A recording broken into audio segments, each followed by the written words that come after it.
Hi everyone, this is Al McKay. Welcome to episode 52. If you've ever wanted to work in the US and you want to get more insight into visas and working overseas and all that good stuff, this episode is for you.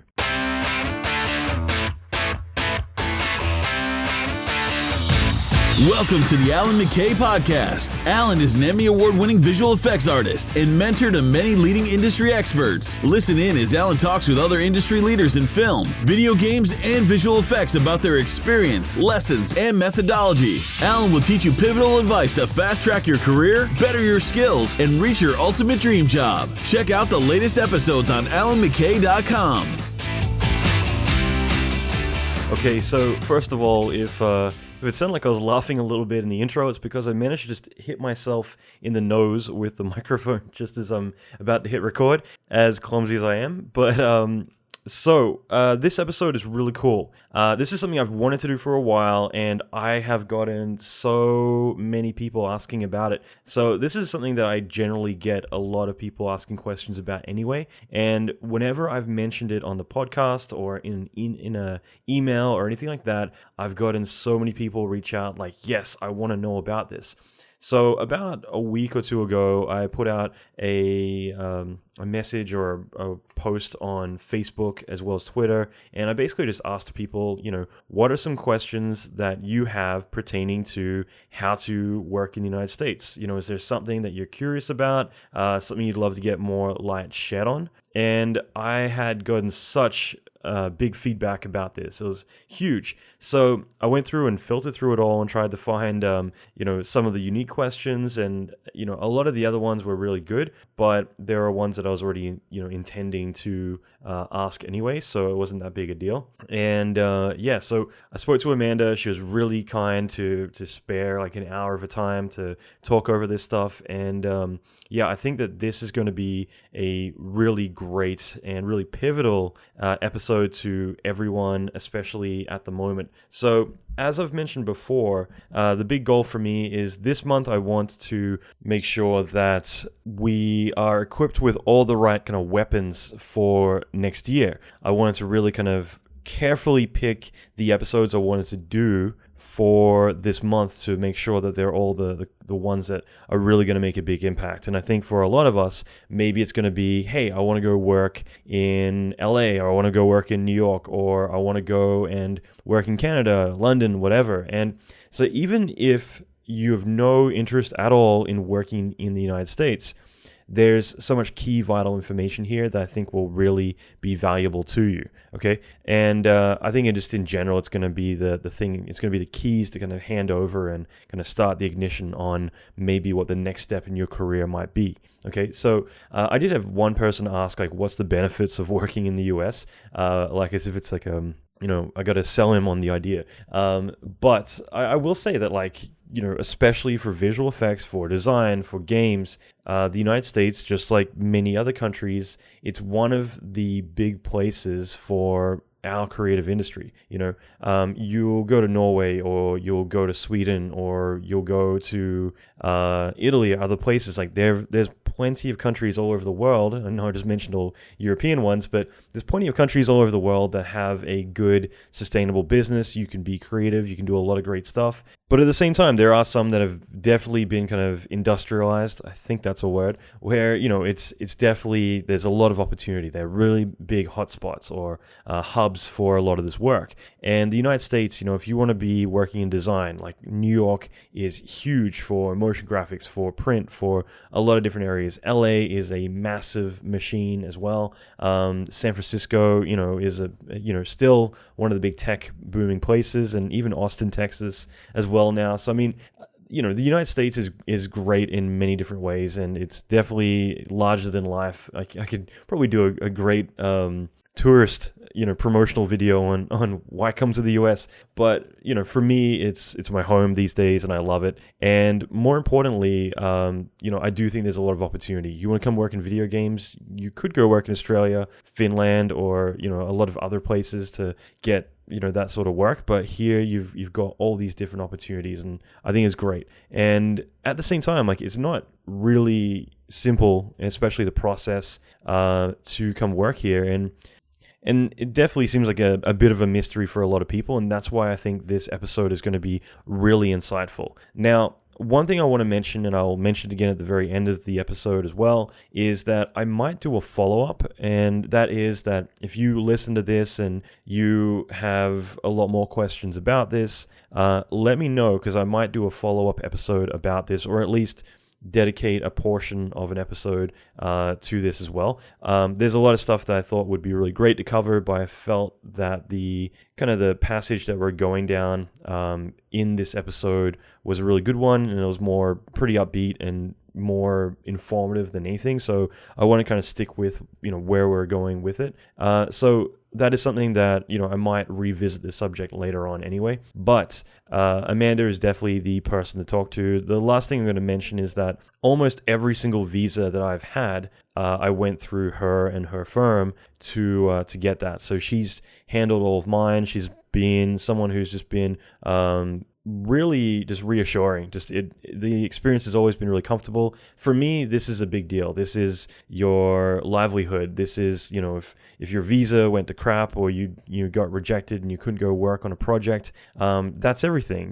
That's going to be the next year or two of your life that you're planning around. Time is money, and in terms of like when you're having to plan a big event. So for me, it's always been like, I want to hire someone that I can work with, who I feel comfortable with and I have faith in. And the fact that I used to go and work at different studios and meet other foreigners, and I'd say, "Who are you with?" And they'd say, "I'm with Amanda Gillespie." And I'm like, "Oh, me too." And, that was something I just found as like a big commonality is that, I think there's only a few different really big visa firms that I'd recommend or that are well known. And with her, she's definitely managed to get a lot of like the best of the best around the US, and it's been just really cool to kind of know that a lot of my friends are also kind of dealing with the same people. And I have also recommended her to a lot of people who have gone and gotten their visas as well, every single time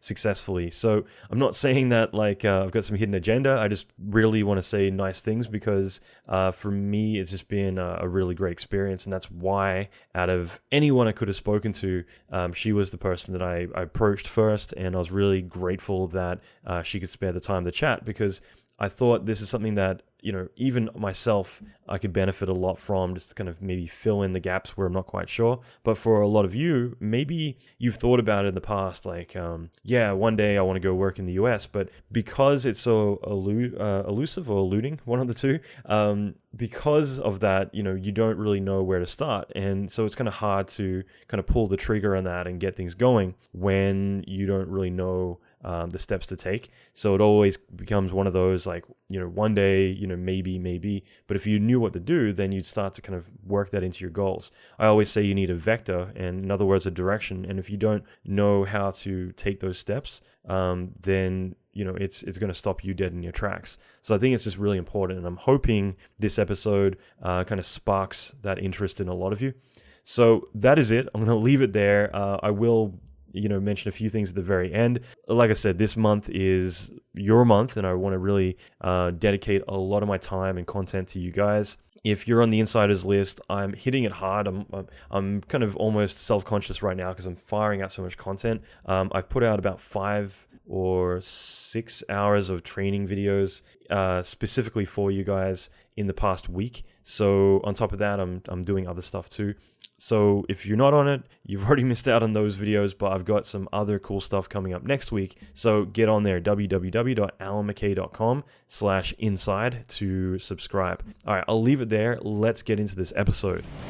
I've kind of enjoyed that. But you want your immigration experience to be as boring as possible. We appreciate that. So I'll jump into an intro in a minute, but like I will kind of just chime in and say that like I think it's one of those things where a lot of people, and the US I think is a bit different anyway, but just in general, a lot of people I've had conversations about, they're like, okay, well, let's say for other countries, it's like, do I do it myself, or do you recommend getting someone to do it? And for me, it's just one of those things that like, if this is important to you, which, moving to any new country, no matter what it is, that's a big deal. So, I mean, I'd rather, put a bit of money aside, which isn't much at all anyway, and have someone who's an expert in it handle it and increase your opportunities of doing it.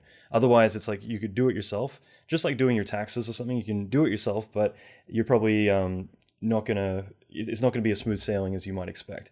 Right. So, I always just think that it's the best way to go is just to get an expert who knows everything about everything and can kind of like guide you through the whole thing.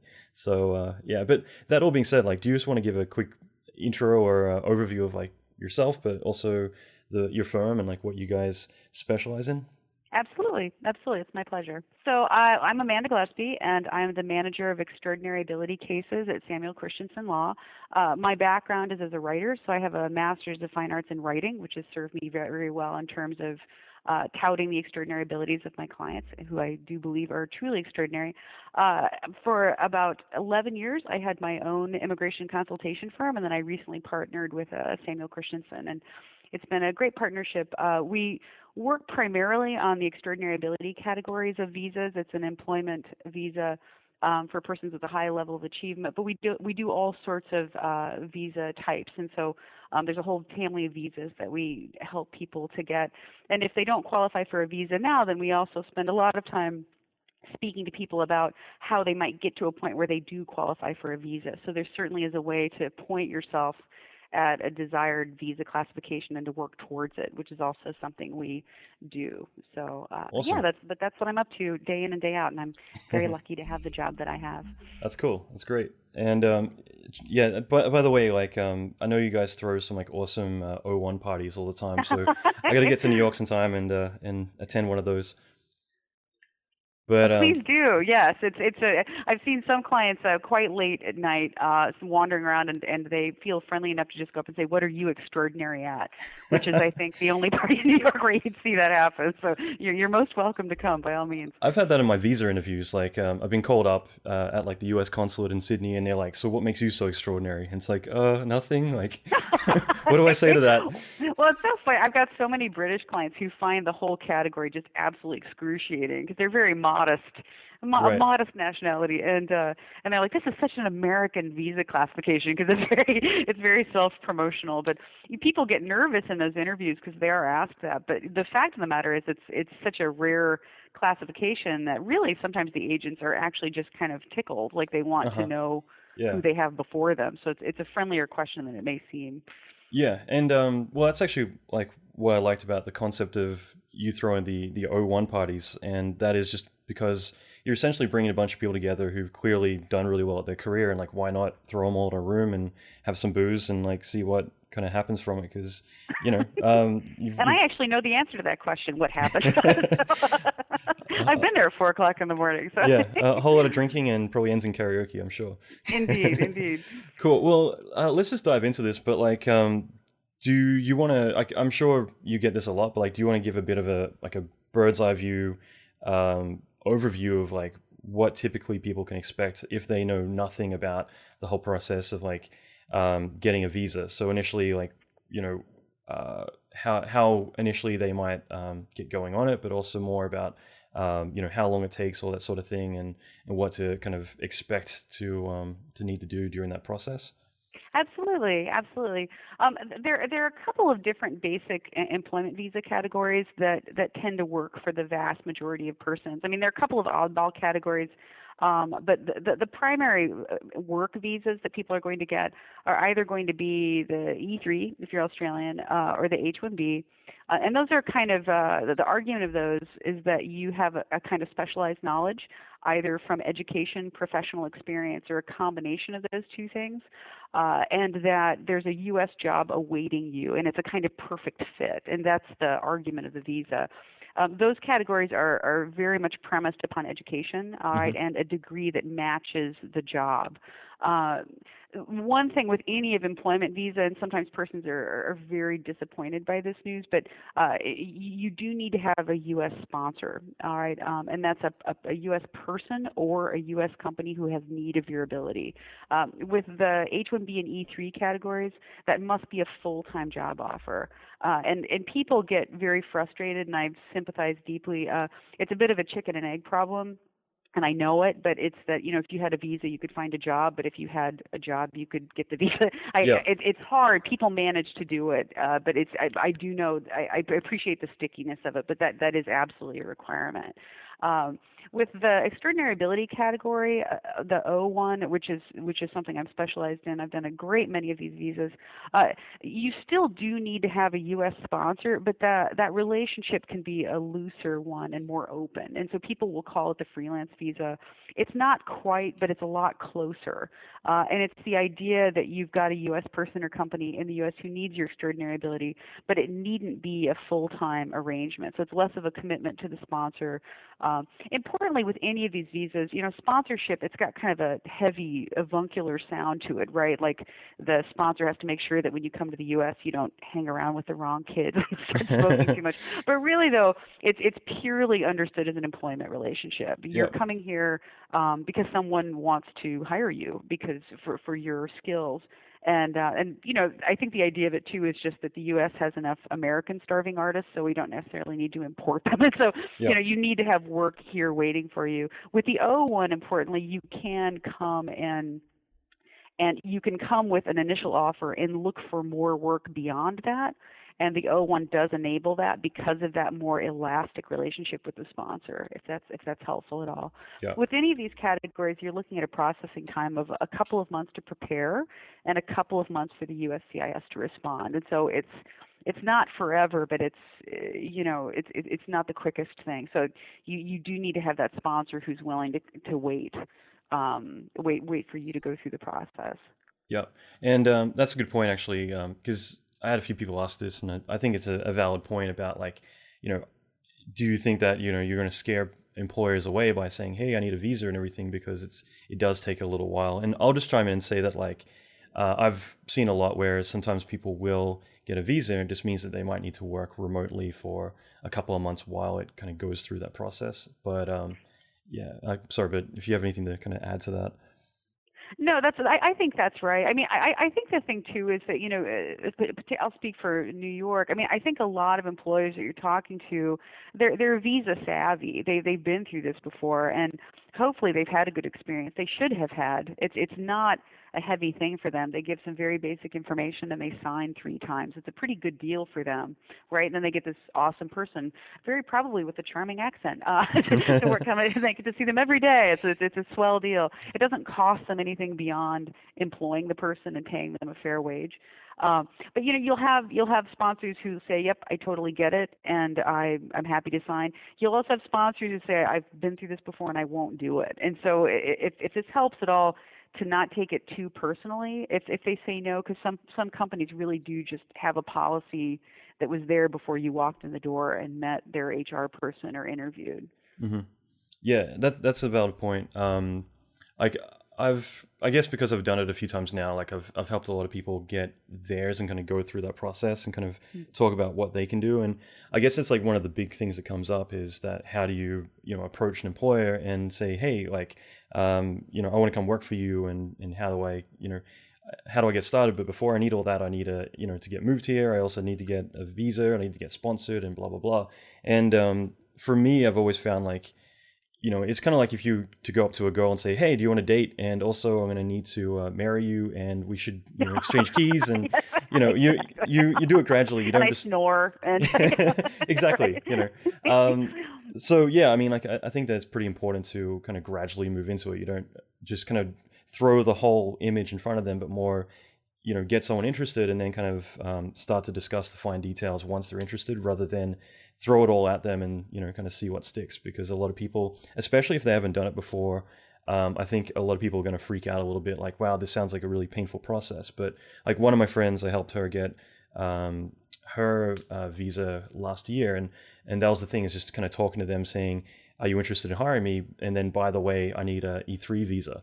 And all you need to do, is really straightforward, is just fill out some paperwork and I'll take care of the rest. And by doing it in a kind of a multi-step process, it meant a lot of places were yeah, that sounds fine, rather than holy crap, is this going to cost me an arm and a leg? And, this sounds scary and blah, blah, blah. So I don't know, do you find from your clients, there's been any kind of major success stories of how you found to be kind of a good approach just to kind of get people on your side with sponsoring you?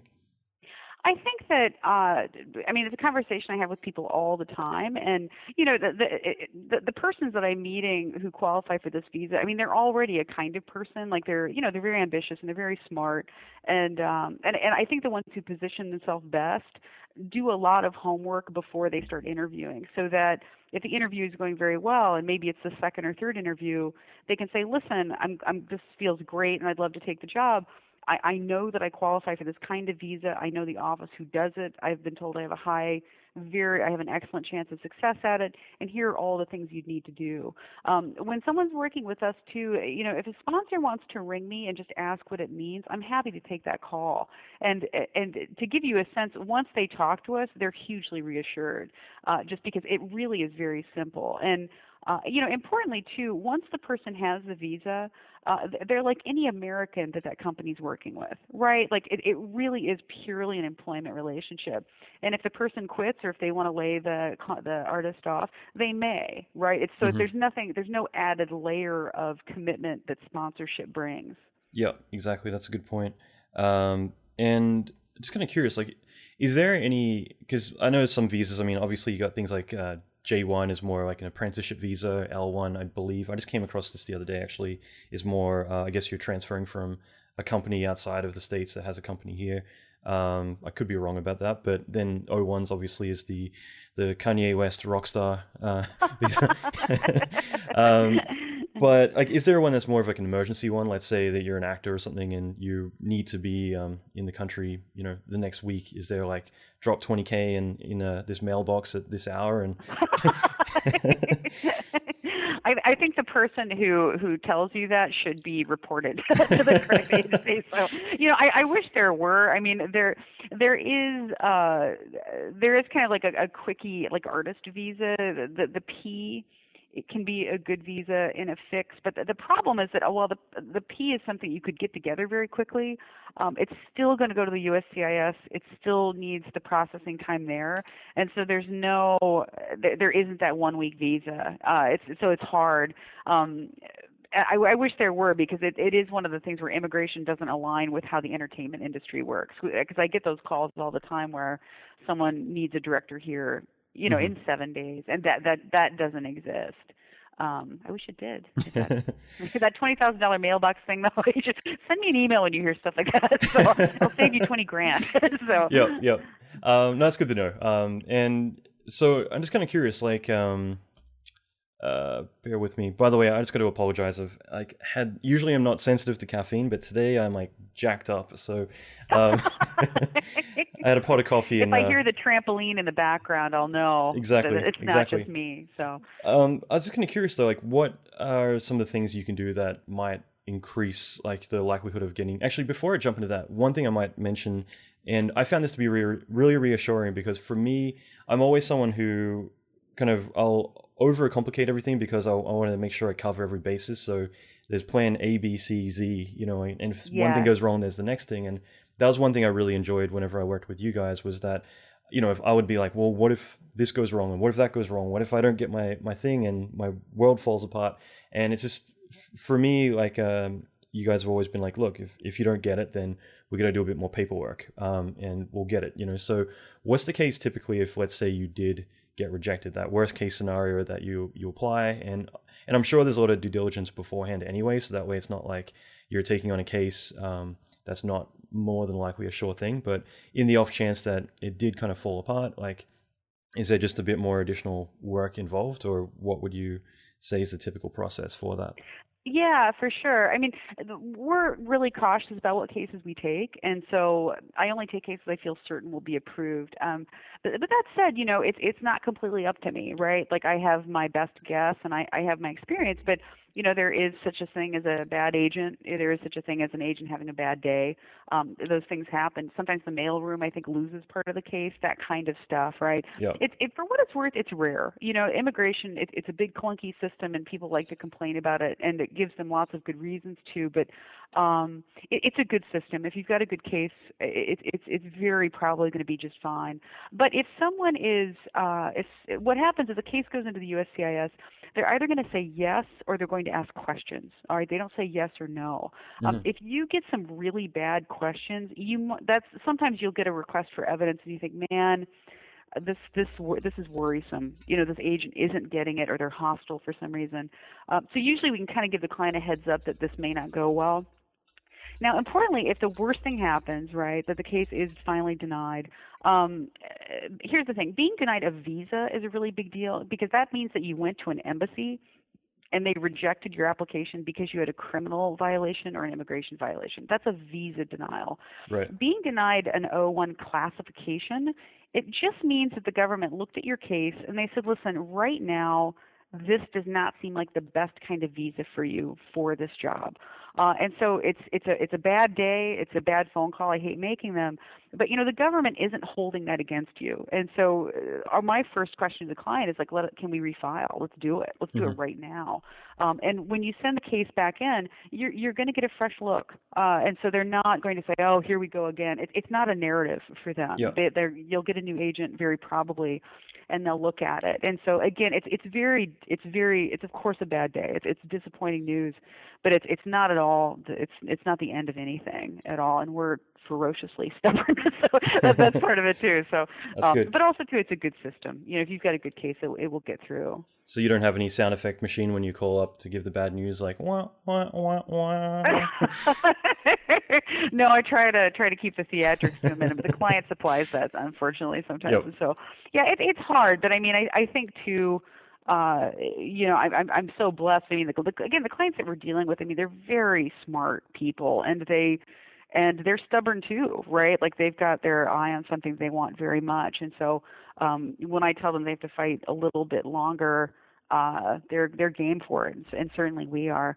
And that refiling, it's not a lot more work, right? It's really just it's sending a case that is more aggressive in some ways, but it's the same creature, it's the same argument. One question I have, and this is more for me, and it is more of one of the dreary subjects about rejecting and everything, but like, I'm just kind of curious. Let's say you got your case approved by the embassy and you're all good to go, and then you get to customs or whatever, and like they still have a little bit of say as to whether you're coming in or not, right? You're talking about like actually being at the airport, like yeah, in customs? yeah. Mm-hmm. Yeah. I mean, I had as an example, I had a client who he had this amazing case, an amazing person, and very sensible, thank goodness. But he got to the border. He'd lived in the U.S. For 10 years on the O1, and if you Googled him, you'd be like, oh my goodness, he's kind of a superstar. And he got a really bad customs agent who was really stupid, and he thought he was being kind of smart. And he's like, there's no such thing as a 0-1 visa. Oh man. And my client's yeah, right, scary. And again, thankfully, my client, very level-headed guy, right? And he said, no. He said, go ahead and Google it. It's an O1. It's actually a very good visa to have. And he's like, nope, that's a 0. And so my poor guy was having this just surreal argument with this moron. There are bad agents out there for sure. And thankfully, a manager walked by, and he's like, hey, get a load of this guy with a 0-1. And the manager actually said, he's like, oh, my God, that guy has an O1 visa. Like, let him through. Oh, wow. Because this will be in the Times tomorrow. Like, I think it was like that kind of thing. If you've got, I'll never say never, but if you've got an O1 visa, or really if you have any valid work visa, and you're cool with your sponsor, you're going to be fine. I'm sure someone has not been able to get in because they had a really bad agent, but there are layers of scrutiny that those agents are involved in, and so 99.9% of the time, I think you're going to be perfectly fine. And that O1 particularly, like people know that that's an elite visa. So I've had many clients tell me that eases your entry. Cool. Well, that's good to know. Get T-shirts made or something. Yeah, exactly. Show Well, it off. I think shouting at the airport over and over again, do you have any idea who you're dealing with? Yeah, or where's my red carpet? That's a joke, by the way. I should make clear I'm kidding. Yeah. Well, just kind of curious, like with visas in general, like, is there things that you can do to kind of help increase your opportunities of success? So, I mean, as you mentioned before about degrees, it's not as big a deal, which is great. About an O1 or something, it's more of a creative visa type. But obviously experience is going to be a big thing. One thing I was going to ask, which I assume is probably a good thing, but like, let me clear my throat first. But I'm assuming like each industry has like a gatekeeper, like an authority that approves or disapproves in terms of being kind of the authority on it. So like with visual effects, there's Visual Effects Society or VES, and I'm assuming that each one has like one of those companies. So I'm guessing like maybe if you're a member of that, it's gonna put you in their favor, because it's like, look, you're one of us, so like obviously we approved you for that, you must be good enough for the visa. So is there different things that you can do that might help improve your chances and being more proactive now and in doing that? Yeah, for sure. I mean, I think the O1 category is particularly one you can work towards, and not to discount the other visa categories, but the H and the E, and those are the most common employment visas, right? That's what most people have. The thing with those is you kind of either qualify right now or you don't, because it's that puzzle piece fit. You've got the right degree and the right job offer. If one of those is missing, I can't do anything. And I'm not going to tell you to go back to school for 4 years. But with the O1, I have clients all the time where, let's say that someone is she like I had a client write me a couple weeks ago, and she's a manicurist. And I'm like, I'm game. I'm always game. I'm super game. And I'm like, yeah, let's talk. And she's like, yeah. She said, yeah, I have a celebrity clientele, and I can charge good money for my price for my work. And so I looked at her case and I said, listen, we can't do this right now, but what you need to do is you need to get press. Like, you need to be interviewed. And if you can give like beauty tips for a magazine, be a columnist, like something like that. And I think one thing too, that sometimes clients, they're working at such a high level that they only want press at the level at which they're working. Does that make sense? Mm-hmm. And press is so valuable that I can use really small things. And so, if someone's doing journalistic work for the Times, they may not think that being interviewed for a friend's blog is helpful, but it actually can be. And so really press is quite golden.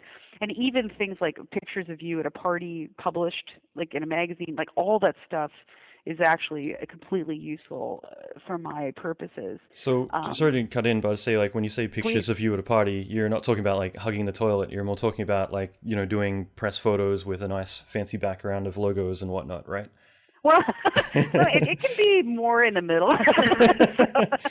It's funny though. Like, I do have some clients where their press is, it's not good, but it's still worth. Like, I had one client and all of his press was about punching people. Like, he would get in these fights in nightclubs, and but it was like, the reason people reported his fights was he was kind of a big deal, and it was always in page 6, mm-hmm. and we put all that stuff in there, and his case cruised through. So there's notoriety works too, but no, it doesn't. I mean, really, it's just the idea that you're worth taking pictures of. It's that, it's just that kind of shiny celebrity glam stuff that looks really nice. The other thing though, because I have a lot of clients whose job it is to not be at the forefront, right? Like, they're working in teams, like the visual effects guys or like post-production persons, and the mole people. Yeah, I know. But the other thing that I think people don't think to do, which is great for my purposes, is that if you publish in trade magazines, so if you publish like little technical troubleshooting articles in your field where you're speaking to your peers, that kind of stuff is great. And sometimes it's very easy for people to do that because, it's a small world, and maybe they know the person who's publishing that website, mm-hmm. or putting it out rather. And that stuff looks great for cases. One thing I will say, just as a note, in terms of like the unions and that union review for cases, not everyone has a relevant union, but where there is a relevant union, actually belonging to it is totally irrelevant. It's real. That whole system is very counterintuitive, but they're supposedly evaluating the case in a very objective way, mm-hmm. And so it's really just kind of putting the pieces in for them that they're looking for. And some unions are much harder than others. Like the American Federation of Musicians is wonderful, right? Like they're very fair, and they're very game to look at a case. A union like the DGA is going to be very tough. SAG is very tough. Mm-hmm. So it just kind of depends. It's a harder road for film and television persons in general, unfortunately. Yeah. No, I've been in like in the U.S. Embassy a few times in Australia, where like people are coming up and they're like, "So, what do you need a visa?" And it's like, "Well, I'm an actor," and I'm like, "Ooh, this is going to be good," because I live in LA, so I have enough people get off the bus and be like, "I'm an actor. Where do I go to get famous?" So Yeah. there's obviously going to be some areas that there's a lot of people kind of moving into those fields, so you got to kind of make sure, expect to I'm sure find that you're one of many people kind of needing to validate yourself for that. But yeah, I guess it's kind of interesting, like what you're talking about before about the approval process. I mean, I'm kind of curious if you want to shed a bit more light on that, because when, let's say, your case gets sent in, I don't imagine there's like a room of 10 people and a little wooden hammer and it's like, we approve him, knock, and then, they tick the letter. It's more like, I'm assuming like one agent at the, at the USCIS that would sit down and kind of go over the case and make that call, or what typically is the process once your case gets sent in and then goes through both, let's say, the union as well as through USCIS? Well, first the goblins eat it, and then I'm kidding. And then the robots come. Yeah. It's funny. Like the USCIS, in some ways, although we talk to them all the time in these kind of bureaucratic dialogues, like there's a lot that we don't know. I mean, we can kind of sense the personality of the USCIS at different times. Like they'll shift their focus. There are harder times to send cases and easier times to send cases. But there are multiple agents. The different service centers have slightly different personalities, right? Mm-hmm. Some are tougher than others.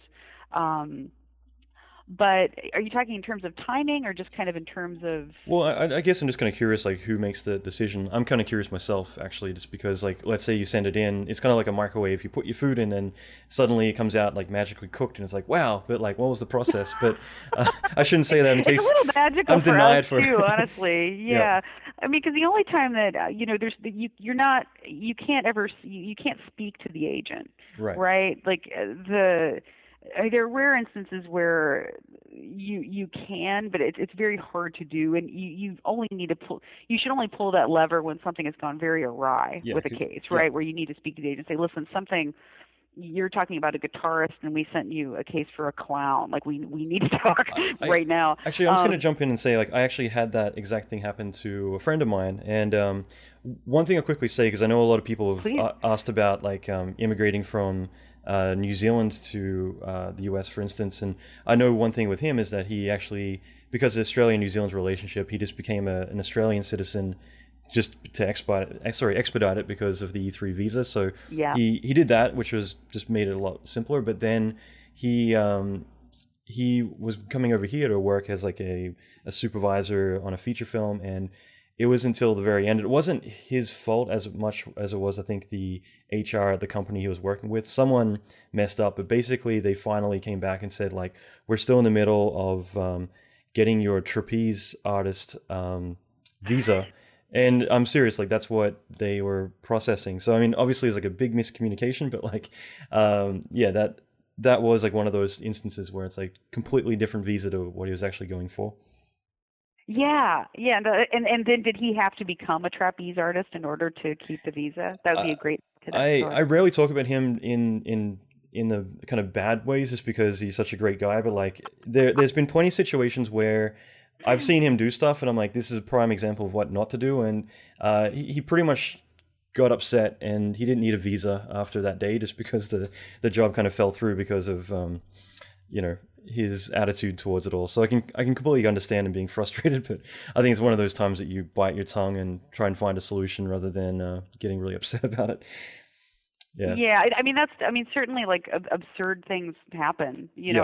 Happily they're pretty rare. Yeah. But it's I've yet to have a boring day in this job, even when I've wanted one. So I'm learning all the time whether I want to or not. But no, that kind of stuff is rare. But certainly it does happen. Yeah, you get some very, very strange responses. I mean, importantly, that's one thing that is, there's a safeguard in the system where when you send the case in, again, they don't approve or deny it. Like they'll always write back with questions. And sometimes with those questions, like you realize that you're talking to someone who is deeply confused, or they really seem to have physically lost a lot of the case. Like literally there are like 200 pages that they're not looking at. And you can, in that response, that is our chance to say, listen, we have grave concerns about how this case is being handled. And you need to kind of step it up a little bit. And for what it's worth, like I do think that, and we don't do that in a frivolous way. Like we only do it when we really see errors. And for what it's worth, like we get really good responses on that. So I do think that there's a level of accountability there where, you don't just have these guys wading knee deep through a bunch of papers saying, oh, I like the look of this guy, and throwing a passport photo towards the approval bucket or whatever. No, so I mean, it's, again, like as long as I've been doing this in as many cases as I've done, like I feel, I feel proud to be part of that system, and I believe in it. I think it's mostly quite fair. Yeah, no, absolutely. For me, actually, I'll just interject and say that I watched a documentary once called How to Make Your Own Country, and it's like a UK documentary, and basically, I didn't watch it all, I watched about 3 episodes, but it was really fascinating in regards to this guy decided he wanted to make his own country somewhere, so he decided he was going to buy an island. This is in London, and he decided, wow, okay, an island cost about £1 million. I'm not going to do that, so he decided he's just going to like take it over. So he went over to this small island near London and went with like a speakerphone and just started announcing that he's officially taking over the area and blah blah blah. So the police came along and he kind of ran off, and that was the end of that. So the next thing he decided was to make his apartment a country, and he looked into it, and I believe like Vatican City is the world's smallest country technically, and with his apartment, like he could do it. He just needed to get officially, I think 70 people on his petition saying they'd move into his country to actually do it. So he's going around the tube trying to get people to sign up. And what I found to be really fascinating was that he gave out flyers to everyone, and he got the petition signed and had all the people on there. But then he decided there's enough crazy people that signed up for it that he didn't really want those people specifically in his country. And so that's when he got together with like an immigration lawyer and kind of started discussing building immigration policies and everything else. And I thought it was really interesting because it bit by bit, it really validated the whole process as to like why we have a lot of these things. And like obviously every country is completely different, and they have different relationships with different countries and everything, but like it does make sense like why there's an importance to have all this stuff. It's not like they're doing this just to make your life difficult. It's because there's good reason for it. And even in the US, like there might be some countries that are more difficult just because there's just in general, like there's a lot of jobs over here. And that's one thing I think a lot of people need to understand, especially with the US, is that basically there's a massive population in the United States, and for you to be taking a job here, you kind of need to validate yourself for doing it, because technically you are taking someone else's job. And because of that, like, someone else inside the US, which is always going to be a priority for people here to have employment. Like if you're coming in and taking someone's job and everyone else is coming in and doing the same thing, that's going to cause a bit of a, disbalance in what's going on over here. So for you to kind of put together a case to validate yourself, it does make a lot of sense. Yeah, to me, it's in terms of the person's, I meet a lot of people every week, right? Like all these amazing, hopeful people, and I have the pleasure of saying yes to their case so much more often than I say no, right? And the persons who can figure it out, get the job offer awaiting them, or just get that professional contact who can hook them up with some work. It's it's a system. I believe in it, and it doesn't mean that. I do wish it were emotionally easier for people, right? I wish it were financially easier. Like I do meet people who utterly deserve it, and for whatever reason, let's say you need 5 things to get the visa, and they've got 4. And you see situations like that, and it can be heartbreaking, but it does work for so very many deserving people that, I'm a believer. So, I'm very patriotic in that regard. When you meet people all day long who want to live here, it's heartening for sure. Yeah. And actually, one last thing I'll chime in about that specific documentary. They end up coming over to Ellis Island and talking about the history of of people migrating over here, and that was kind of interesting too. Just kind of talking about like, let's say, a couple hundred years ago, you'd have people come over, they'd ask like, why are you moving here? It's like, oh, I'm coming here to to have children, get married, and settle down. And you say that now, like they'll put you on the next plane out, but like back then it was kind of like, okay, great, we need people, we need to expand the country. But I noticed one of the big immigration tests they had, and like, which I just thought was funny because I didn't know anything about this, was typically there was just like a few basic things they would go through, like you would, let's say if you had a beard, that would mean that maybe you're not trustworthy, and they would probably put more attention on you than the next person. And there was just like all these different kind of official or like formal ways that they were kind of testing whether or not like people were a good fit for the country. And again, this is in the very, very, very early days of the US, but I thought it was kind of educational to just kind of see, again, like, the processes people kind of start with and evolve from. Just kind of curious, so like, is there any countries that have it, let's say, easier than others? I mean, obviously, let's say Canada is going to be a lot easier to kind of come over to the US because they're neighbors and their relationship. I don't know, is there anything you want to kind of chime in on about that? I mean, I think I can offer a reassurance. I mean, we work with people from all over, and sometimes something will happen in the news where a client will say, oh, Obama seems unhappy with us right now, and am I going to have a harder time with my visa? And my answer is a resounding no. I mean, I found it to be a hugely democratic process in that regard, and a person's country of origin has nothing to do with whether they receive the classification or not. What I do for people is not to get them a visa. I get them I get them classification approval notices. So I get them that big first step, which is to show that they qualify for a visa.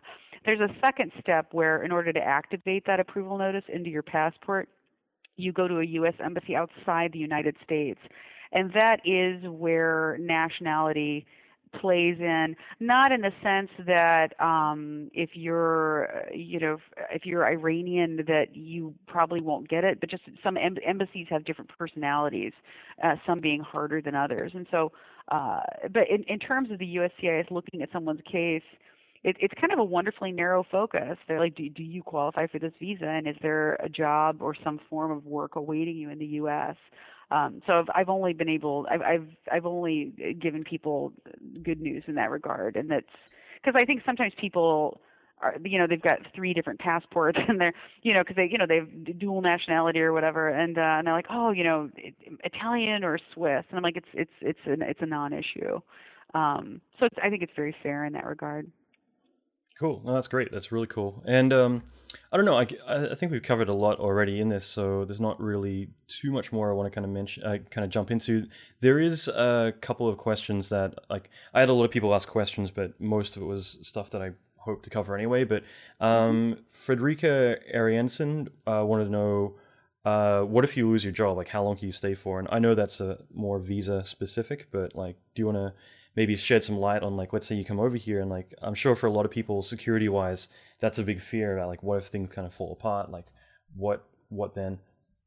For sure. Yeah, no, it's a really good question, actually, just because in terms of making the investment and doing the work, you want to know, ideally you get to be here for the full 3 years of your visa, but the visas are sponsor specific, and so if you lose your job and you're here on an employment visa, the visa technically is gone. All right. Now, importantly, let's say that you're laid off. Call your immigration attorney, call me, and you've got about 30 days to sort something out. All right. So it's not, the USCIS understands that it's not that you go from the HR office where you're laid off and head to the airport, right? There is a pragmatic understanding that you need some time to arrange your affairs. And so you've got a couple of weeks to figure things out. At the very worst, there's a kind of petition that I can send in that just requests that you remain here as a tourist while you sort out your affairs. And so there are absolutely technical fixes to that. But the important thing to keep in mind is that, particularly if it's an acrimonious split, that your sponsor can cancel your visa and you wouldn't know. And so be nice to your sponsor.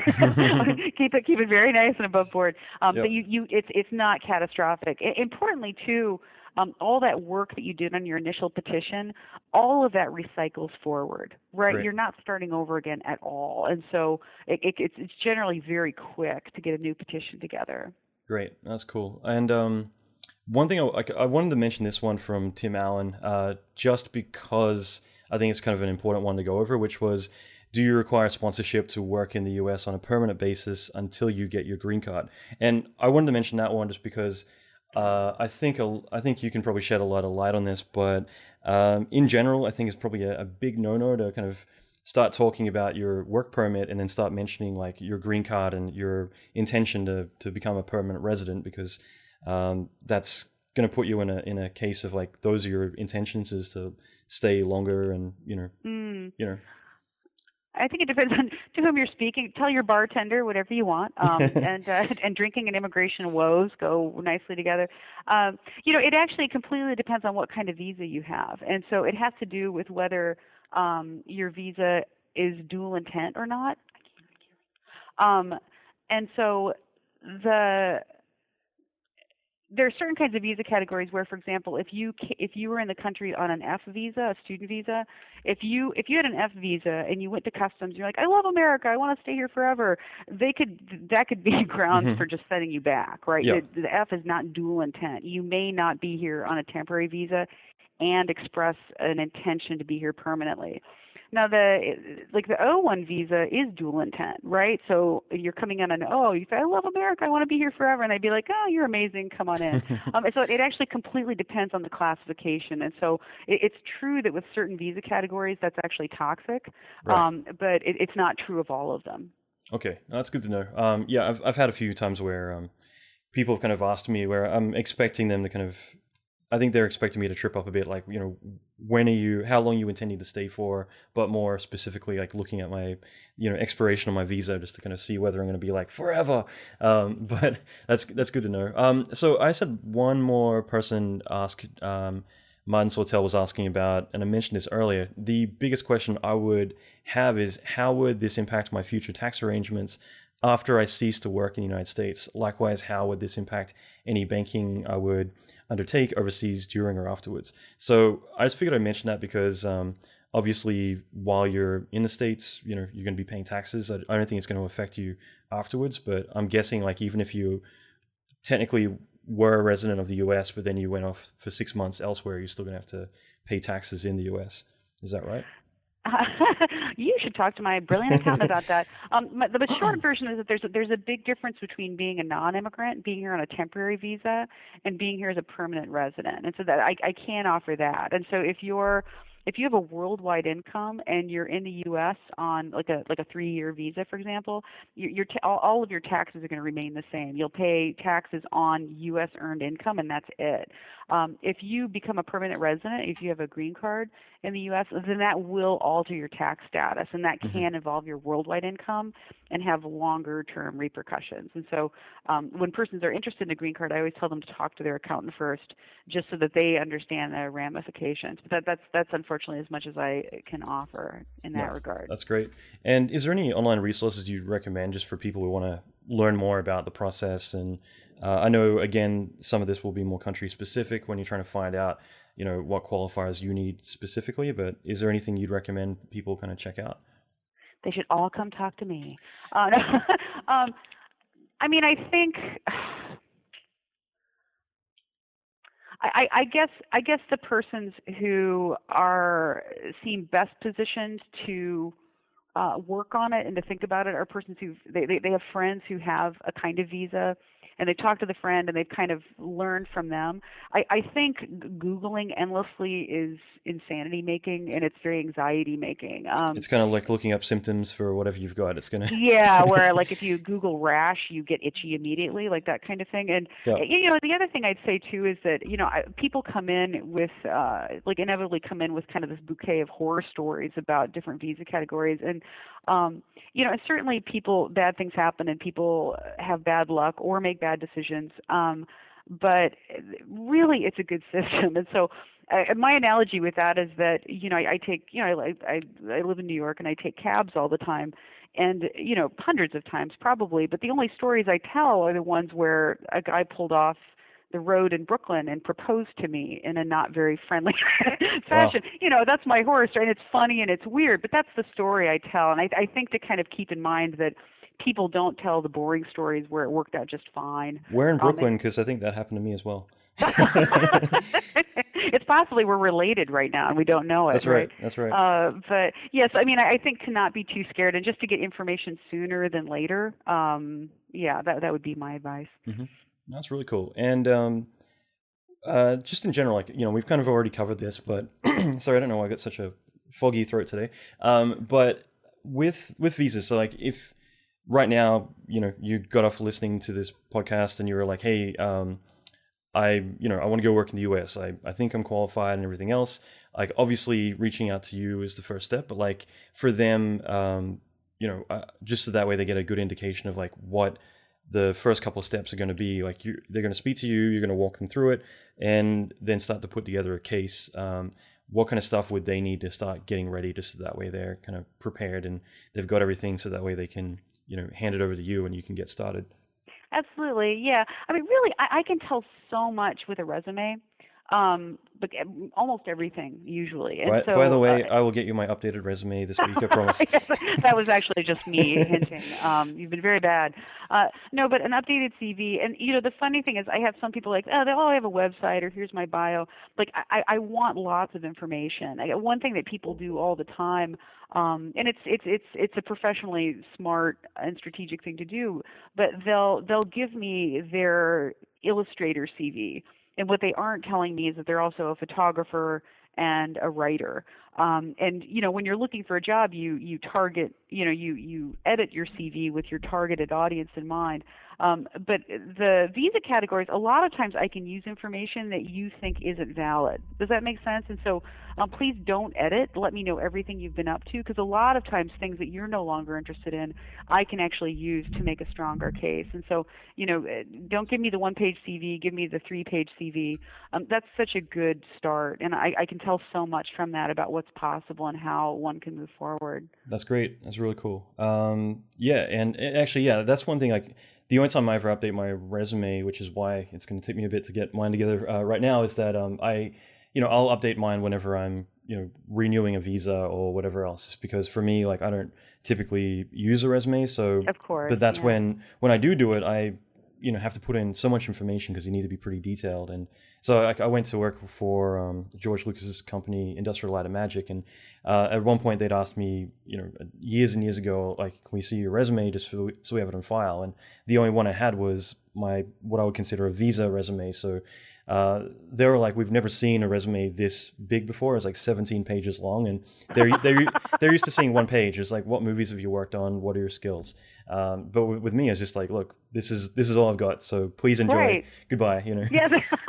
And then you beat them about the head and shoulders with it, and they were like, "That's our man." Well, that's what happens. They were actually laughing at me. So for them it wasn't a big deal. It's just it's a formality. But they're like, "Look, we've never seen a resume this big in our life, and if it was anyone else, we'd probably tell you to go and edit it down." But it meant at the same time that's one step less when it came to doing the visa. It's well, you got my big file of of stuff.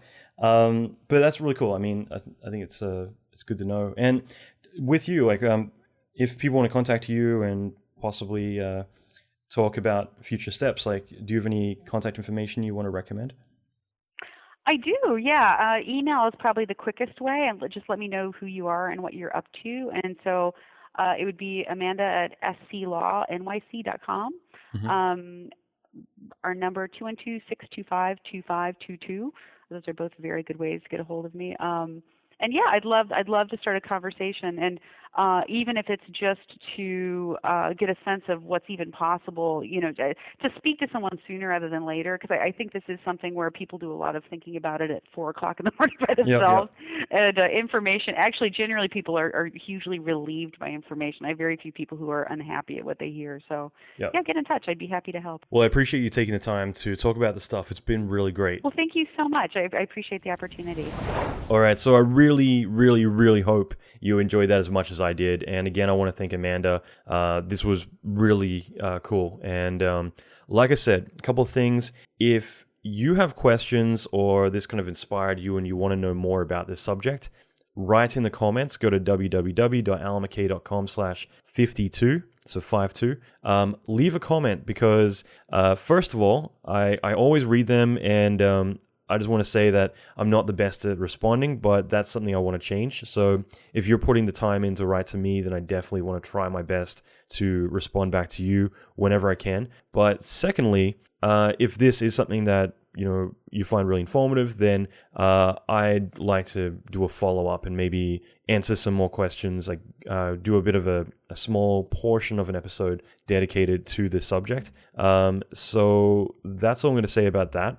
On top of that, if you want to follow me on Instagram, it's just one word, Alan McKay 1982. And I only mention that because Christmas is coming up. I'm going to be posting lots of drunken pictures of me at Christmas parties and whatnot. The VES wrap party, which I guess this will be Monday when this comes out. So tonight I'll be at the Visual Effects Society Christmas party, and that should be a blast. And I think I just inspired myself to interview a friend of mine after that party because I know he's going to be really drunk and it might make for a fun episode. So I'll keep that posted. Okay, so like I said, message me or email me, amckay@alanmckay.com, if you have any follow-ups about that. I mentioned the career intensive and other stuff last week, and I haven't had a chance to actually pull the trigger on this stuff yet, but I'm going to get ahead of myself here and say that if you go to www.alanmckay.com/career 2015, so CAREER 2015, I'm hoping I'll have a link magically made for that by the time this goes live. And otherwise, it'll be in the show notes. So again, just alanmckay.com/52. Now, that's going to be a career intensive. I'm going to set a date for later this month, but this will be a chance for us to get together. It'll be a live event and it'll be free. And this is something that I've done a few times with my my mentorship group, and that is that we band together and I basically interact and talk with everyone about maybe certain things that they have questions about or things that are going on in their life, and like, hey, I've got this job interview coming up and I want this much money. How the hell do I ask for that? Or, whatever the situation might be. And at the same time, just being a fly on the wall in those conversations is really helpful. But, if you have questions, you can just type them out in the chat if you don't want to, talk to me directly. But this is a live thing and it's really cool. And if you go to the link, it'll just ask you to, put in your email address, click the thing, and you'll get notification when the event comes live. It'll be like later in December. So that to me, whenever I've done them, it's just been this wealth of knowledge. I've loved it, and I'll probably email out the video afterwards or the audio or whatever. And that's it. So the career intensive is coming up. I'm going to do an industry drinks event. I'll be emailing everyone on that. So if you want to go to alanmckay.com/drinks, if you're in LA, I'll be posting information about that this week as well. Finally, next week, I'll mention the reel review as well. So like I said, I'm trying to put as much as I can into this month for you guys. And this will be just anything I can do to really kind of help jumpstart your year, your career, everything that I can give you. I'm doing everything I can. So like I said, this past week, I put out 4 videos that were all, to do with visual effects or to, do with scripting and other stuff. It was about, I think, around 5 hours of content, maybe more, maybe less, but it was around that. This coming week, I'm putting out more stuff. I'm actually going to be launching a bunch of visual effects content on destruction pipelines, so what you'd see in movies like San Andreas or stuff like that, using thinking particles. Fume Effects 4, there's no training as far as I know available for that. I'm actually going to put out a bunch of stuff related to all this as well. I'm going to be giving a heads up to everyone on the insiders list about the mentorship. It'll be opening up for the 3rd time ever, and I guarantee it's going to close days after it gets announced. So you guys will get a heads up probably this coming weekend. So really exciting stuff, crazy stuff coming ahead. It's full on. I've taken the entire month off. I'm barely getting any sleep. It's 5 a.m, and usually I'm up till 1 a.m. just trying to get all this stuff out for you guys, and I'm really hoping it pays off. So if you want, email me, let me know. I'd love to hear whether this stuff is useful to you. If not, maybe I'll hang my hat up and go to the beach. Just kidding. But that's it, guys. Thanks for listening. I'll leave it there, and let me know what you think of this. And if you like, do me this biggest favor of all, and this can be my early Christmas present, share this episode around. I'd love if it's able to help other people. So if you enjoyed this and you thought it's really useful, please do share this episode. I'd be really grateful, and just consider it an early Christmas present to me. Thanks again, guys.